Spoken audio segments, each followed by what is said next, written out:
Hello and welcome to another edition of Foreign Dispatches. I'm Tenyola Shoboale.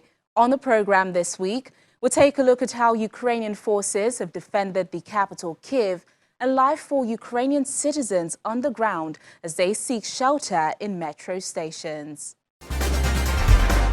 Despite Russian forces pledging to scale back operations in Kyiv this week, Ukrainian soldiers failed to let their guards down in protecting the capital. 5 weeks since Russian President Vladimir Putin ordered forces into Ukraine, Moscow has failed to capture any major cities, and the defense of Ukraine's capital, Kyiv, has played out in heavy clashes. The burnt wreckage of 2 Russian tanks with blown-off turrets and several armored personnel carriers attest the ferocity of last week's clashes in Lukyanivka village just outside Kyiv. There was severe shelling. There were explosions, mortars. There were mortars so strong that it was scary even in the cellar. Tanks were firing, artillery and machine guns, you name it. Also, there was strong resistance to the Ukrainian military, but they did it very quickly. The defense of Ukraine's capital Kyiv so far is largely down to places like Lukyanivka and the nearby town of Brovary to the east, Irpin and Bucha to the northwest, and Makariv to the west. On Tuesday, Moscow announced it will drastically scale back operations around Kyiv in order to help peace talks. But Ukraine's allies urged caution, saying they will judge Russia by its actions, not words. We'll see. I don't read anything into it until I see what their actions are. We'll see if they follow through on what they're suggesting. There are negotiations that have begun today, or not begun, continued today, one in Turkey and others. I had a meeting with the heads of state of our 4 allies in NATO, France, Germany, the United States, and Great Britain. And there seems to be a consensus that let's just see what they have to offer. We'll find out what they do. But in the meantime, we're going to continue to keep strong the sanctions. We're going to continue to provide the Ukrainian military with their capacity to defend themselves. And we're going to continue to keep a close eye on what's going on. Meanwhile, in Lukyanivka, 2 hours' drive from the center of Kyiv, residents recall warning Russian troops who had occupied their settlement to leave while they could. My neighbor, she told the soldiers openly to their face, "Guys, go home. You will be killed here. You have no chance of staying alive." And they told her, "We came here because we're following orders." The reversal has been repeated in areas around the northern half of the capital as Ukrainian troops claw back territory lost in the first month of fighting. In the context of the wider war, the impact of the counterattacks is not yet clear, but Kyiv's defenders will likely rejoice at the latest Russian announcement from peace negotiations in Istanbul. For residents here, though, they can't forget the actions and devastation already caused by the war. I'm living through my 3rd war. I'm 92 years old. I worked all my life, and now I have all these sufferings. We had to sleep the first night out on the stones. I worked all my life for this house, and now it's destroyed. Cities including Kharkiv and Mariupol have suffered heavy bombardment as Russian ground advances stalled, part of what the Pentagon and other Western military officials describe as a sign of frustration at the lack of progress. Kyiv has also been struck by shells and missiles, and at least 264 civilians have been killed, according to city authorities. On many roads leading out of Kyiv, wrecked houses and debris show the price paid by those who decided to stay. Gas and electricity is often cut, and there is no certainty about when and where the next missile might fall. As war rages above ground, Ukrainians have sought safety in metro stations and basements. In Kharkiv and Mariupol, these bunkers and underground tunnels were designed in the Cold War era to shelter residents from a Western attack, but now they are protecting civilians from Russia. A month into Russia's invasion, this is the life in Ukraine. Cities reduced to rubble, long lines for humanitarian aid, and hundreds sheltering underground, like in Kharkiv's metro system. Natalia Shaposhnik and her daughter, Veronica, have been living in a blue and yellow train far underground Kharkiv, Ukraine's second-largest city, since the beginning of Russia's invasion. Surely, it's not better than home, but it's livable. One can say our living conditions are better than others. What I mean is, we're not right on the platform. My child and I are in the carriage. We get food, there's a toilet, so we're doing as fine as we can in this situation. For 4 long weeks, Shaposhnik and hundreds like her have hunkered down inside the station in the north of the city, many of whom have endured near daily shelling. Above them, destroyed or heavily damaged buildings line the eerily quiet streets. A couple hundred miles to the south, the scene is no better in the battered city of Mariupol, where long lines for humanitarian aid have filled the former shopping center. My husband didn't make it to receive humanitarian aid. He had diabetes. The scarce diet of the last days led him to a coma, and he died. If he could have made it for the aid, he'd be alive. I still can't tell the Russian relatives he passed away. Many have evacuated the port city for temporary shelter in Russia's southern city of Taganrog. 83-year-old Riza Kairat says she lost contact with her daughter and grandchild when the siege started. So beautiful Mariupol used to be, and suddenly it's been reduced to dust. Schools nearby were destroyed. Why would anyone destroy the houses where people lived? What for?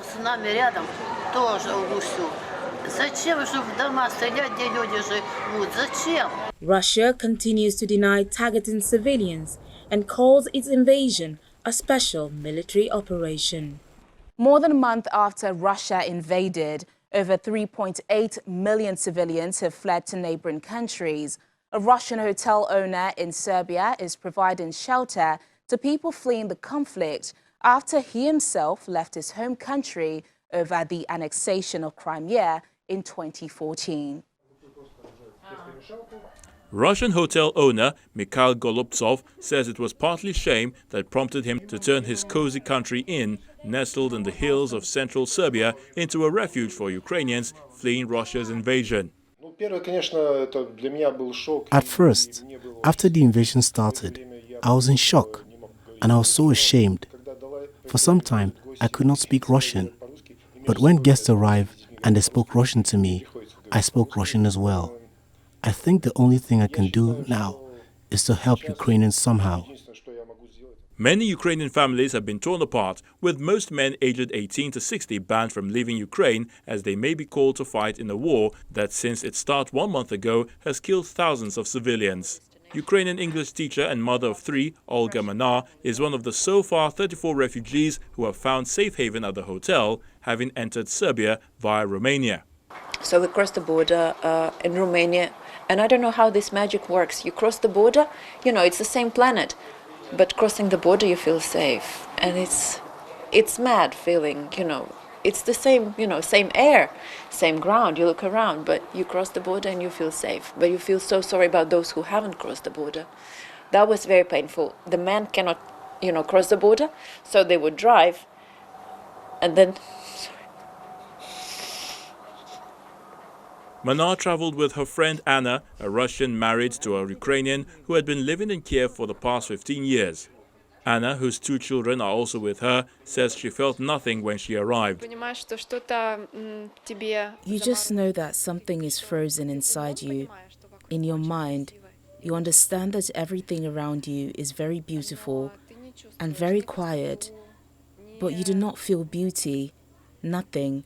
You simply want to cover yourself with a blanket for some time. And I think we have all felt that, because my children, it was like that. They lay down, wrapped themselves in blankets, looked at telephones, and did not want to go anywhere.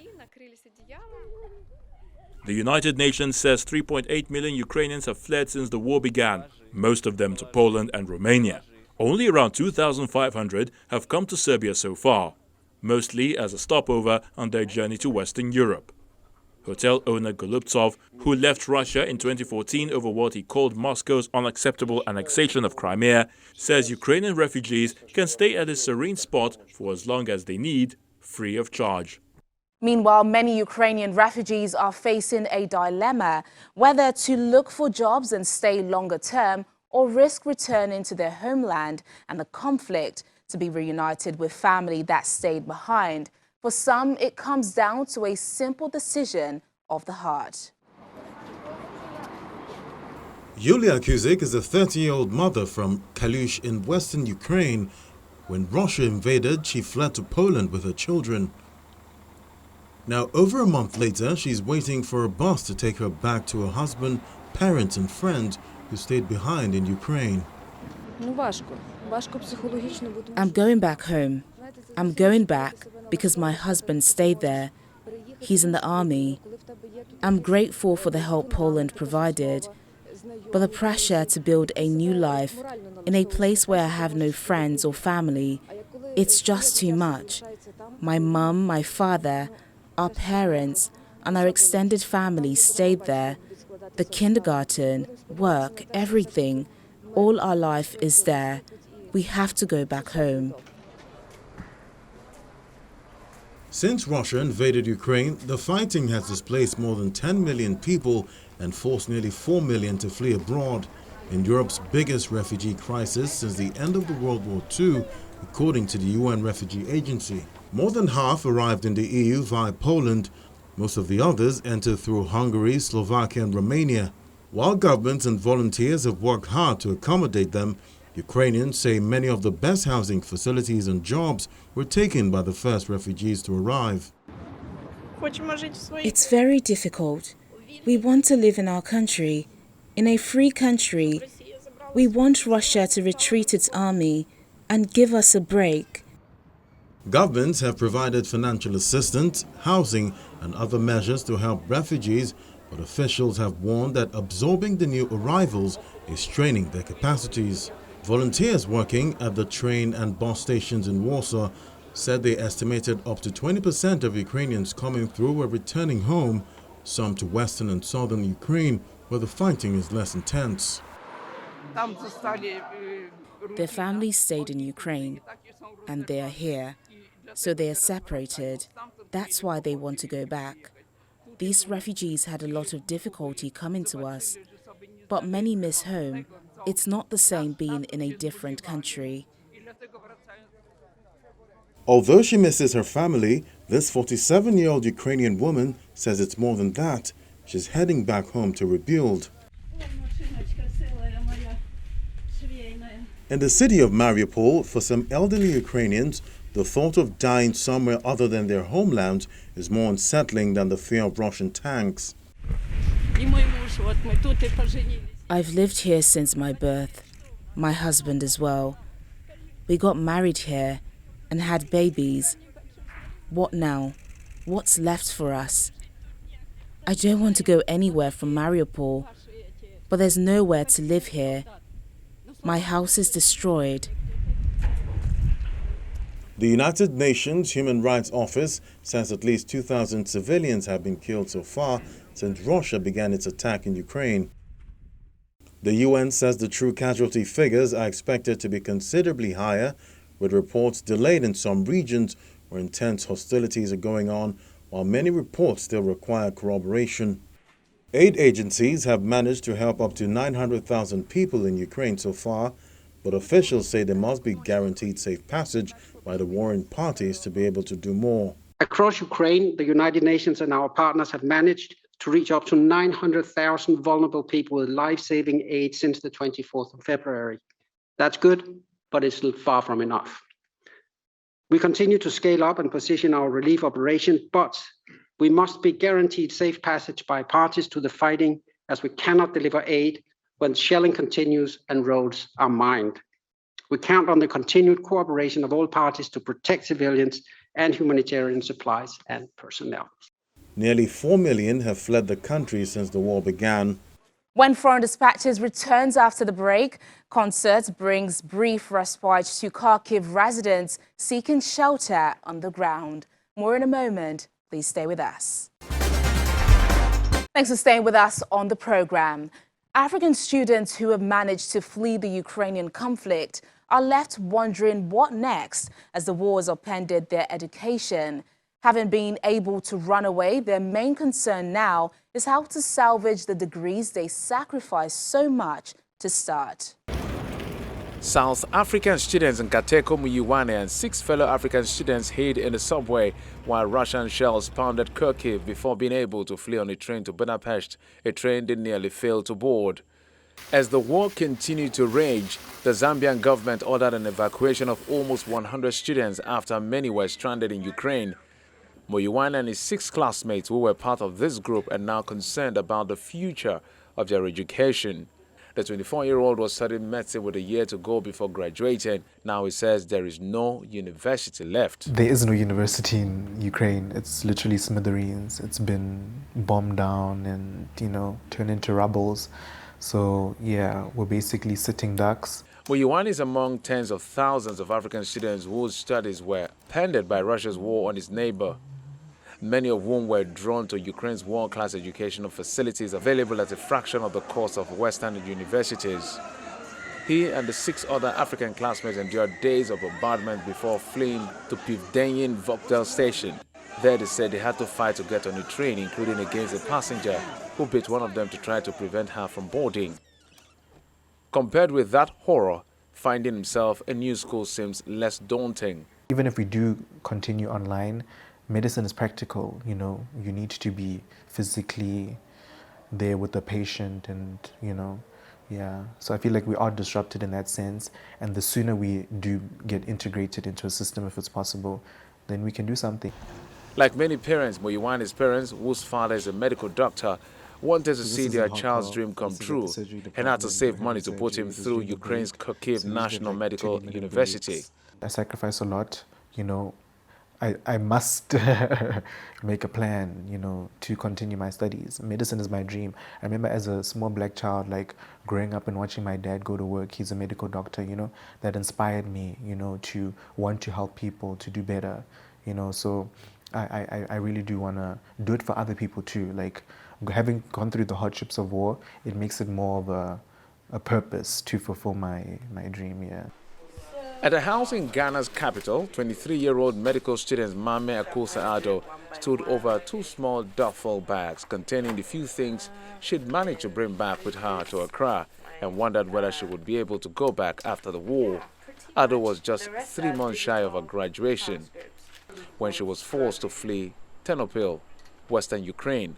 Ado recounts her ordeal, having to wait for over 14 hours at the border of Ukraine and Romania. I remember thinking when I was right in front of the gate, wait, is this where I die? Because I didn't have any more energy and I was literally about to pass out. And I was just wondering, because they closed the gates just 2 people before I entered. And I was not feeling well at that point. I knew something was wrong. I tried signaling some of the soldiers, but if their commander has closed the gate, it's on command they can open the gate. So that went on deaf ears.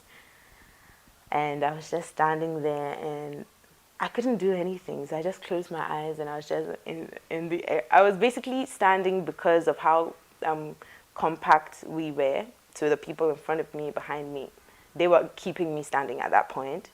Like many African students who are studying in Ukraine, the hope for Ado is that things will calm down soon so she can return to continue her study.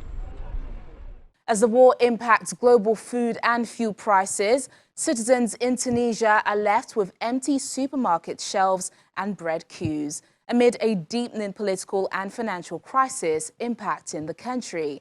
The country, which subsidizes domestic fuel prices and some foodstuffs, was already seeking a foreign rescue package before the war in Ukraine led to jumps in global prices of certain commodities. 58-year-old Lofty Ajmi has been running a small bakery shop in the Tunisian capital for 20 years and says he can no longer find flour or semolina to bake bread, which has severely impacted his sales. It's affected us so much, the war in Ukraine, that we can no longer work.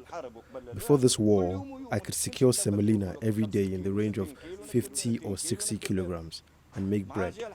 With the war, we could no longer find even a little of the semolina for us to work. This is a big crisis. The crisis forced the father of three to close his shop for 2 weeks as he could not secure flour. He only worked for 13 days this month. Tunisia faces a political and economic crisis as President Kyiv focuses on rewriting the constitution after instituting one-man rule despite warnings of imminent collapse in public finances that threaten national bankruptcy. Economic analyst Ridha Chikandeli says the conflict in Ukraine has 3 repercussions on the country. There are financial repercussions on the trade deficit because the cost of importing oil and grain has risen, and these will lead to a decline in the value of the Tunisian dinar and have inflationary repercussions. A small team of IMF staff visited Tunisia last week for further discussions about a possible IMF-supported finance program. Nevertheless, Tunisia's powerful UGTT union informed the delegation that it rejected the government's reform proposals, especially lifting subsidies and freezing wages and hiring. An IMF deal is seen as vital to unlock other possible bilateral financial assistance from donors that have repeatedly bailed out Tunisia over recent years. And finally on the program, we head back to Ukraine. If there was no war, Ukrainians in the country's second largest city of Kyiv would have been enjoying the annual Kyiv Music Fest at a bigger venue. Despite the shelling and explosions, classical music resonated in the city as musicians kicked off the Kyiv Music Fest 2022 at a metro station now being used as a shelter. Take a listen.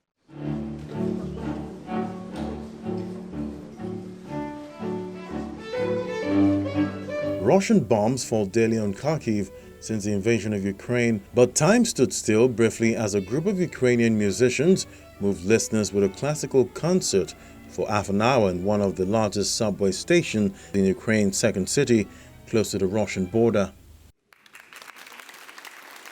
Underground and protected from rockets and missiles, the musicians played the national anthem and several tunes from popular Ukrainian folk songs. Kyiv Music Festival, one of the best international classical music festivals in Ukraine, was scheduled to start on Saturday, March 26th. None of the musicians taking part in the concert imagined they would play at a metro station instead of a concert hall. We all need support like never before. If we, classical musicians, can provide support to the people by playing our instruments, by doing what we can do best, we will do it anywhere. The listeners, displaced people, have been living in the station since the invasion began on February 24th, fleeing the war above and sleeping in old wagons. Music is art, it's life, it's a ray of light that helps our souls survive. It brightens our lives, stops us from panicking, and keeps away the darkness and gloom of this war, the bitterness. Music, art, they give us hope for the future, hope for peace in this world, that life will continue and that the light will win over the darkness. Kyiv has suffered some of the heaviest shelling since the Russian invasion of Ukraine began. Organizers say they hope the sound of instruments echoing through the halls serves as a ray of hope amid the war. Well, this is where we say goodbye till next time, but remember our top stories are never far away. You can catch them on channelstv.com. Thank you so much for watching the program. I'm Teniola Shoboale. Bye for now.